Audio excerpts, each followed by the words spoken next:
Good day, I'm Kimberly Wright and welcome to News Rewind, JNN's look at the top stories of the week that was. With less than a month into the new year, the number of reported murders in Jamaica has hit the 100 mark.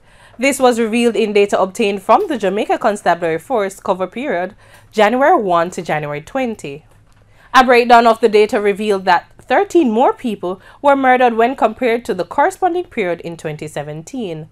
The St. Catherine North and Clarendon police divisions each recorded 13 murders. 9 were reported in the St. Andrews South division.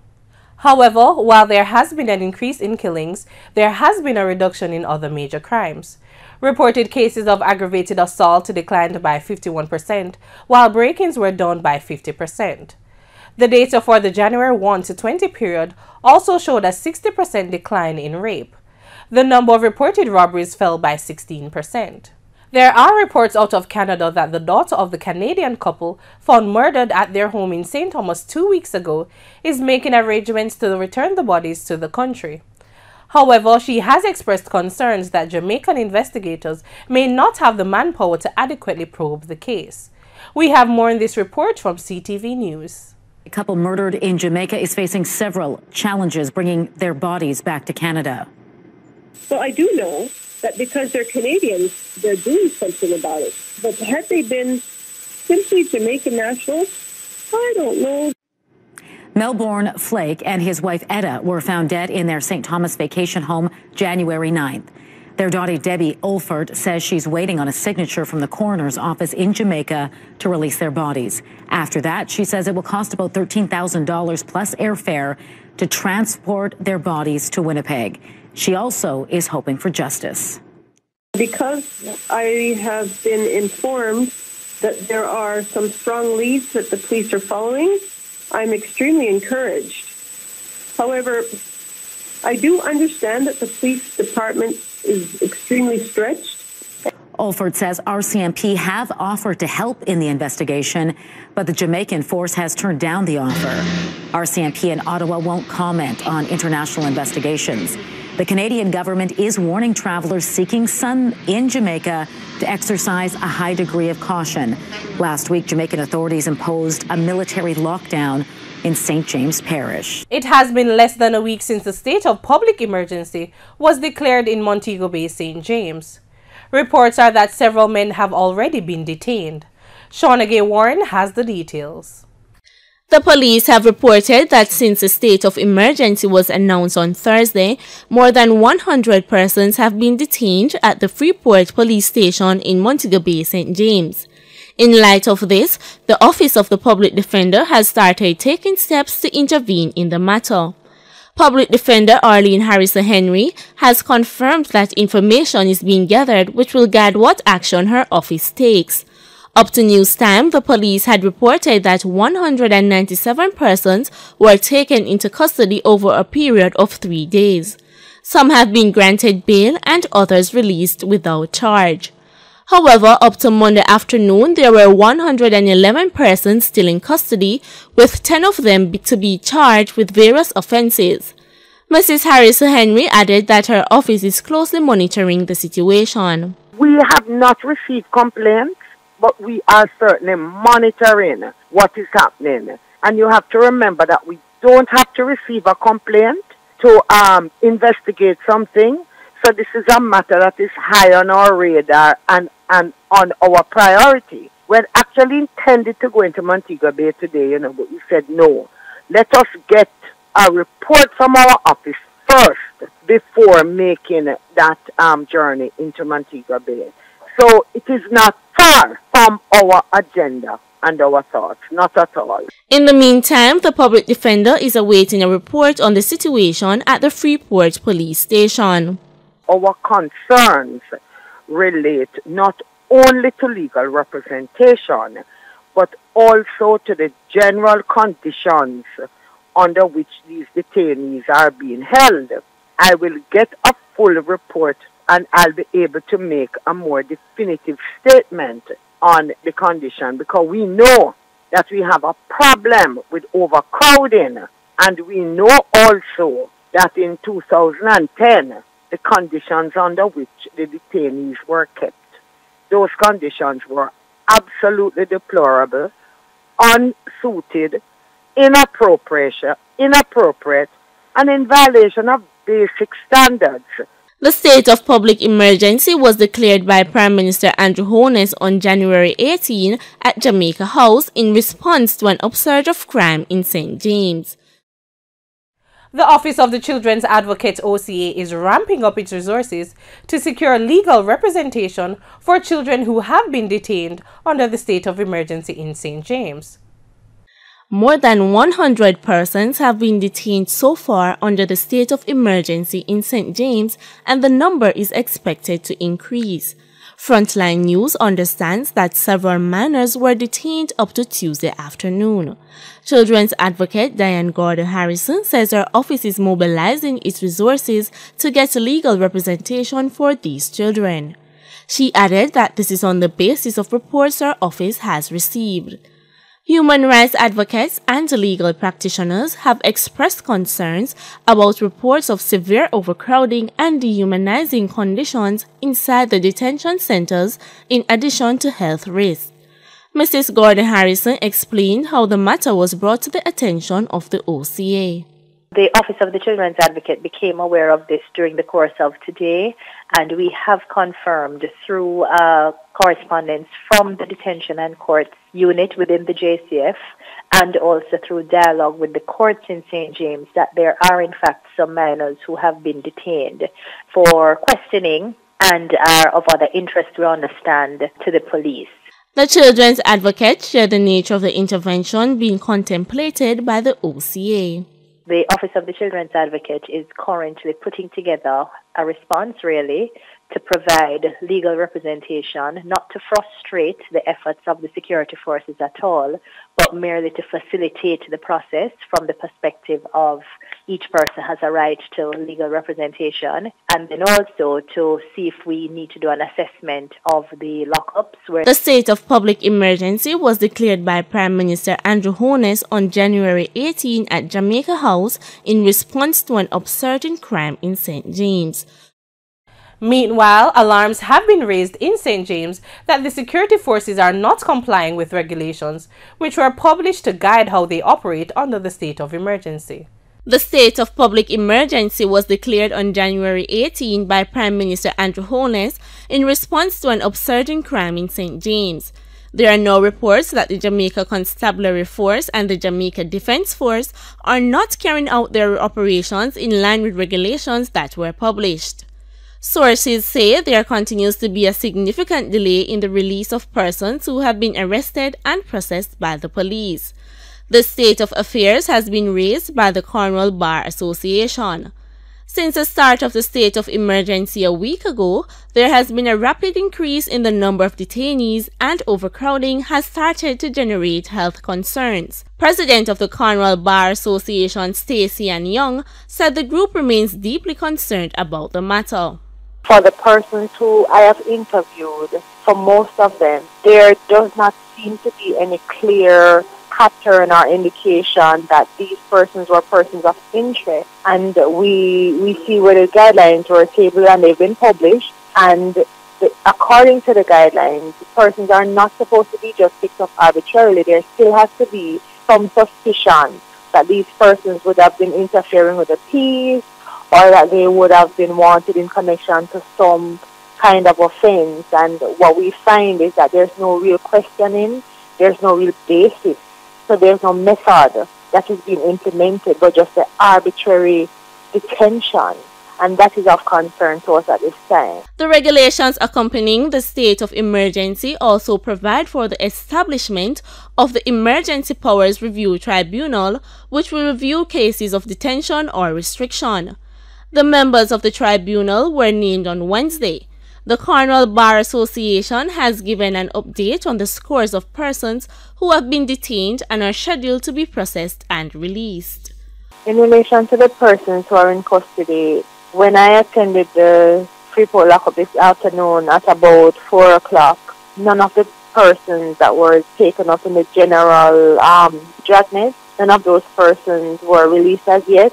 But before I left, I was advised that they were rechecking their list to to ensure that they would release the persons who advised yesterday that they were to be released. So there is some significant delay in terms of the processing and release of persons that the police have indicated that they do not have an interest in.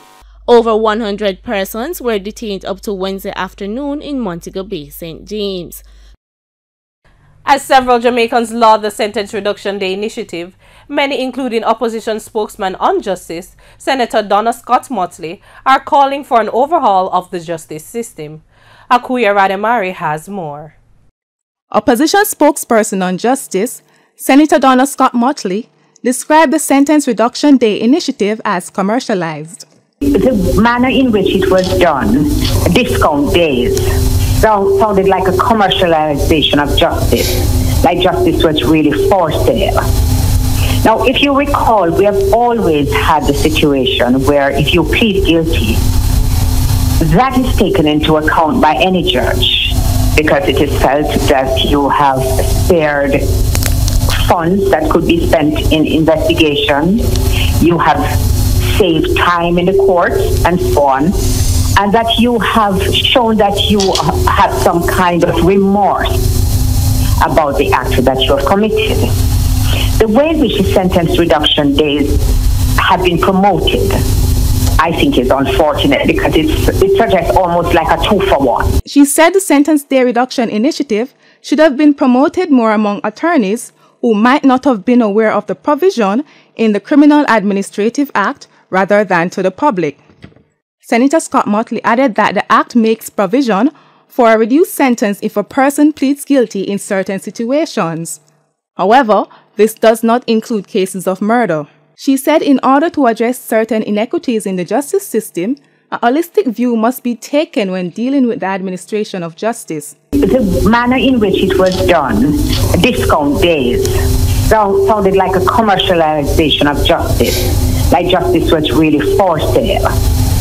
Now, if you recall, we have always had the situation where if you plead guilty, that is taken into account by any judge because it is felt that you have spared funds that could be spent in investigation, you have saved time in the court, and so on, and that you have shown that you have some kind of remorse about the act that you have committed.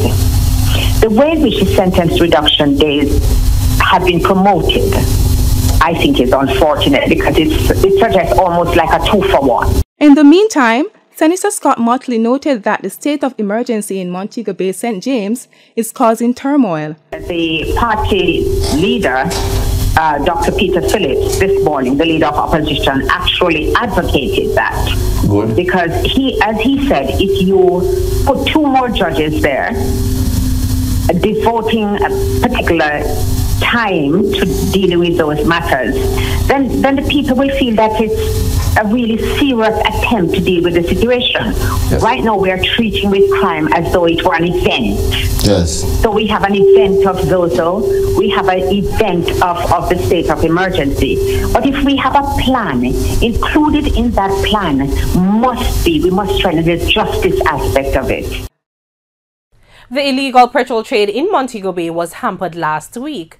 This as members of the security forces arrested a number of individuals after stopping them and finding in their possession thousands of liters of petrol. Jamaica Gasoline Retailers Association President Philip Chong says this has been going on for a long time and there are other similar operations across the island. Cody and Barrett has more. It was reported that 7 men were arrested after the security forces seized 20,000 liters of petrol valued at $2.5 million during a special operation along Bay Road and Pimento Way in Montego Bay on Friday. JGRA President Philip Chong said the petroleum trade continues to be plagued by illegal operators. And more sophisticated. Yes. But let me understand the advantage. There must be a considerable price advantage for this thing to thrive. Whose margin is being cut out? Is the fuel that comes that is sold in these illegal places, are they fully taxed? Well, I would say yes, because tax is done at source. Yes. you know.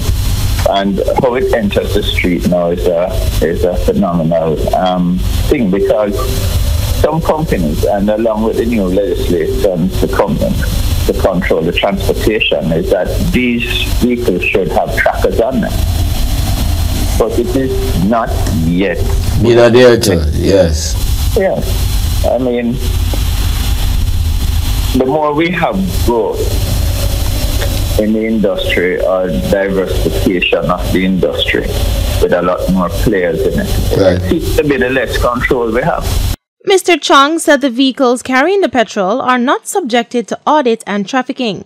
This, he says, makes it easier for the transportation of the illegal petrol. Not as yet. It's not fully implemented. That's crazy. There are some companies that have it, yes, and kudos to them. There's some that don't. So it's quite possible for renegades to try the fuel elsewhere? Quite easily. I mean, yes. Let's look at something that happened the other day.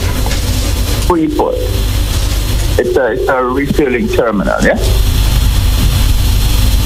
And the culprits are caught outside of Freeport, and by my understanding and reading comments, it has been going on for quite a long time in full view of everybody. He further explained that the full value is not being paid for by retailers, and therefore the quality and the safety of the petrol cannot be guaranteed. If product is outside of the refinery, it's accountable to someone, whether the retailer or the end user, meaning the wholesaler. Yes. Right, from that perspective. And it ends up in the hands of an illegal retailer. I hate to use the word retailer, but an illegal user or seller. Then that cost him is like nothing. So something from nothing is 100% profit. Yes. And you look at it. So it's vast in terms of the profitability of that. And of course, they just sell it to motorists who are willing to buy it. The JGRA president is imploring the government to implement strategies to reduce the problem in order to avoid further issues. Mr. Chong said the JGRA will be doing its part in the clampdown on illegal gas operations. Now, as Jamaica anticipates a by-election in the St. Andrew Northwestern constituency, the Jamaica Labour Party has identified 2 persons having an interest to represent it at the polls. The candidate is to be confirmed by midweek. Shauna Gay Warren has more.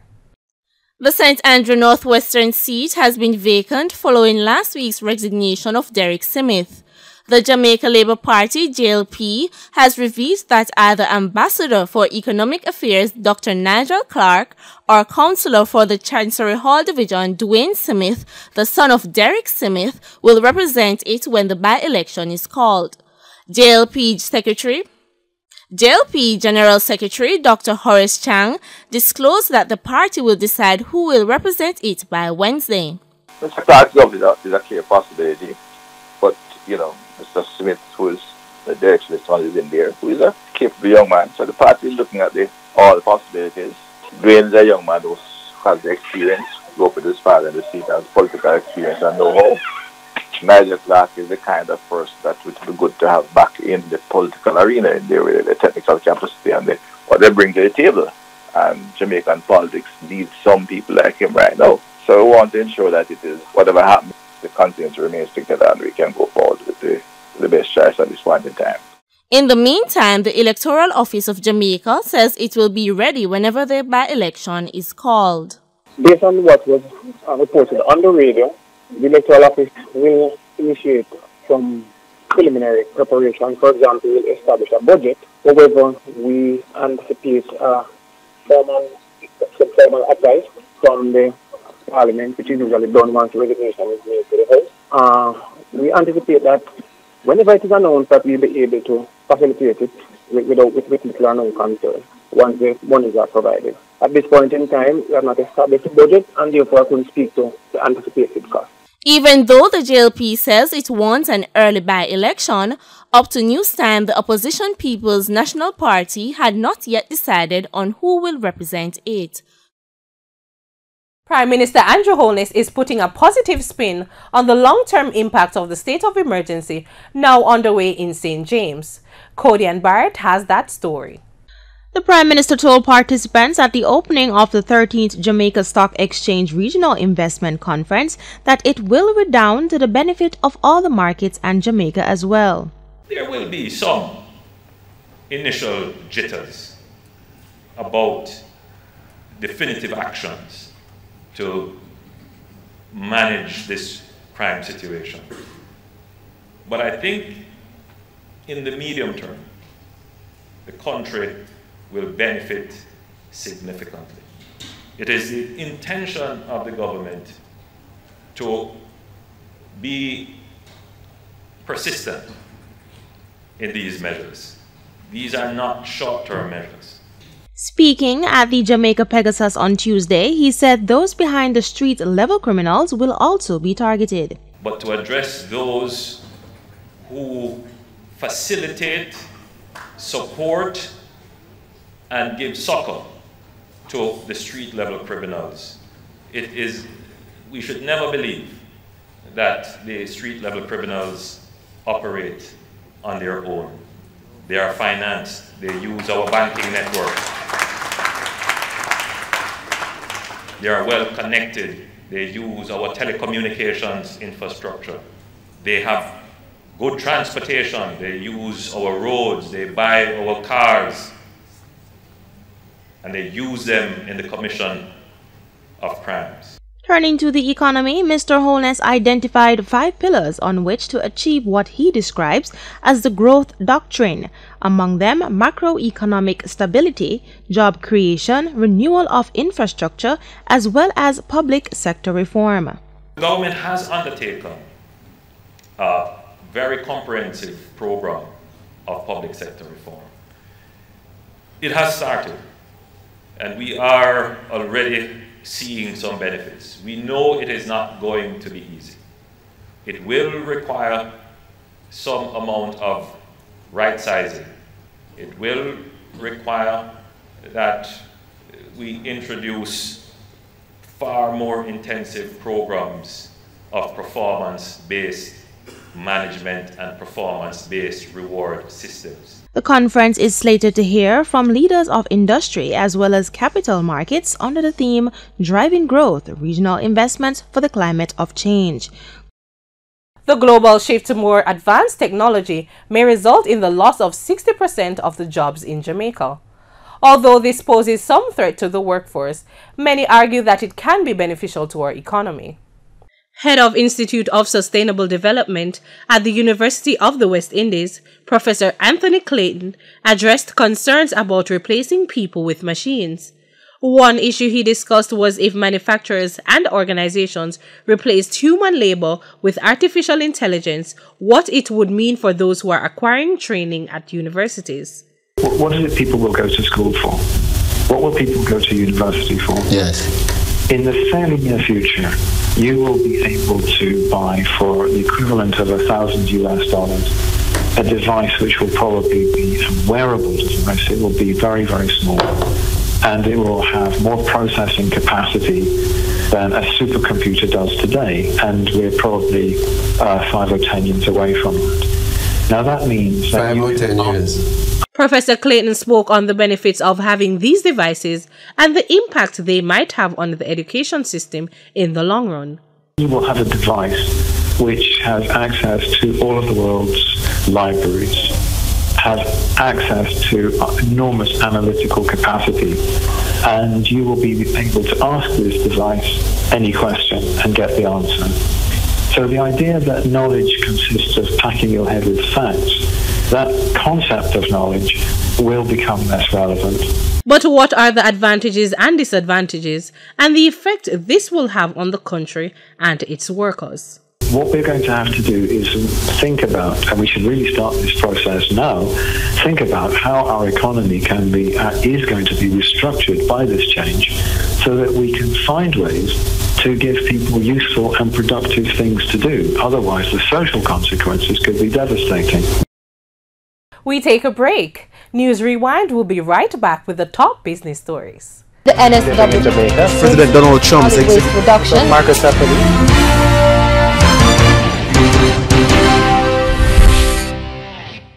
Welcome back to News Rewind. Now for the top business stories of the past week. Finance Minister Audley Shaw has continued his unrelenting attack on those he describes as speculators in the foreign exchange market. He told the patrons at the JSE Investment Conference at the Pegasus Hotel that Jamaica has more in its armory to defend against the dollar. That not only are our reserves at record levels, but under the standby arrangement with the International Monetary Fund right now, we have access to another 1.6 billion US dollars if we need it. And because we have passed the past two tests, we already have access to almost 800 million of that. Half of it, we have access to it if we need it. So just everybody just cease and desist. If you have foreign exchange, find something productive to deploy your foreign exchange in, not in speculation. The use of cryptocurrency to replace the usual forms of doing business is still being weighed in the balance. Some see it as a bubble waiting to burst, while others are promoting it as a viable investment. While the jury is out on this phenomenon in trading, the position of NCB Capital Markets is to wait and see. The issue was addressed by its Chief Executive Officer, Stephen Gooden. He notes that there is need for more research as well as control. There's a need for greater understanding, one, and for cryptocurrency trading to be, I would say, more regulated, right? It is something that we don't participate in as an institution, right, for the two reasons that I mentioned earlier, right? But I do believe that, you know, there's an opportunity to better understand it, and I do believe that the platform that it's built on, you know, there's some usefulness where that is concerned. Now, Managing Director of Flow Jamaica, Stephen Price, says we are more vulnerable than we think to cybercrime. Mr. Price recommended how to combat cybercrime in Jamaica.